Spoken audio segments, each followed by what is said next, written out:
ছাত্রলীগ এবং হাসিনা এটা close chapter, মানে it's done chapter, dead chapter.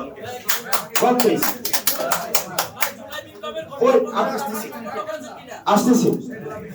Chhatra League এবং হাসিনার চ্যাপ্টার 5 আগস্ট ক্লোজ হয়ে গিয়েছে। ছাত্রলীগ এবং হাসিনার যদি প্রাসঙ্গিক থাকতোই 5 আগস্ট পালাই যেতে হতো না। আর আপনার মিডিয়া যারা আছেন, মিডিয়া বিভিন্ন কারণে আমার উপরে ক্ষুব্ধ বিভিন্ন বিষয়ে। আপনার মিডিয়া যারা আছেন, আপনাদেরকে এখনো দেখি আপনাদের হচ্ছে ওই যে ভাসুরের নাম মুখে নিতে কেমন যেন লাগে। আপনারা এখনো সাবেক প্রধানমন্ত্রী শেখ হাসিনা, উনি সাবেক প্রধানমন্ত্রী নাকি ফেসিবাদের যিনি হচ্ছেন একদম বোচার of this motherland, বোচার of Bangladesh. এই বাংলাদেশে হচ্ছে বোচার। 2000 মানুষকে উনি শুধুমাত্র 4 টিকা রাখার জন্য হত্যা করেছে। আপনারা কেন মিডিয়াতে যে ফেসিবাদী খুনি হাসিনা লেখা যায় না? ঠিক বলছেন, ঠিক। ফেসিবাদী খুনি হাসিনা যদি আপনারা না লিখেন, আপনারা না বলেন, আপনার হচ্ছে আওয়ামী যে কাঠামো রয়েছে, মিডিয়া রয়েছে, সেটির সিলসিলা আপনারা অব্যাহত রাখছেন। সুতরাং এই যে আমরা এই হাসিনার চ্যাপ্টার প্লাস 5 আগস্ট ক্লোজ করে দিয়েছি, ছাত্রলীগের চ্যাপ্টার 5 আগস্ট ক্লোজ হয়ে গিয়েছে।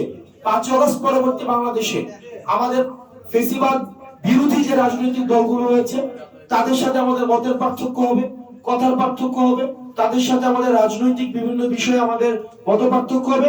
একই টেবিলে বসে আমাদের দ্বিমত প্রকাশ করব, আমাদের মধ্যে বিভাজন থাকবে, কিন্তু একটা জায়গায় স্পষ্ট, হাসিনার পুনর্বাসন, ফেসিবাদের পুনর্বাসন কোন রূপে, কোন মতের মাধ্যমে, কোন পথের মাধ্যমে, কোন ব্যবসায়িক শ্রেণীর মাধ্যমে, কোন মিডিয়ার মাধ্যমে এ বাংলাদেশে আর কখনোই হতে দেওয়া হবে না। সেক্ষেত্রে হাসিনার ভাষণ যদি আমরা দেখি যে কোনো মিডিয়াতে প্রচার করা হয়, আমরা ধরে নিব সেই মিডিয়া হাসিনাকে স্টিল ফ্যাসিলিটেট করছে, স্টিল ফ্যাসিলিটেট করছে এবং জাতির আশা আকাঙ্ক্ষার বিরুদ্ধে অবস্থান নিয়েছে। আমাদের সুশীলতা বিবর্জিত, আমাদের সুশীলতাকে আমরা ছুঁড়ে ফেলে দিয়েছি বলে আমরা এই গণ অভ্যুত্থান করতে পেরেছি। সুতরাং হাসিনার কষ্টে নো সুশীলতা, এবং হাসিনা এবং ছাত্রলীগ একটা ডেড চ্যাপ্টার। Thank you.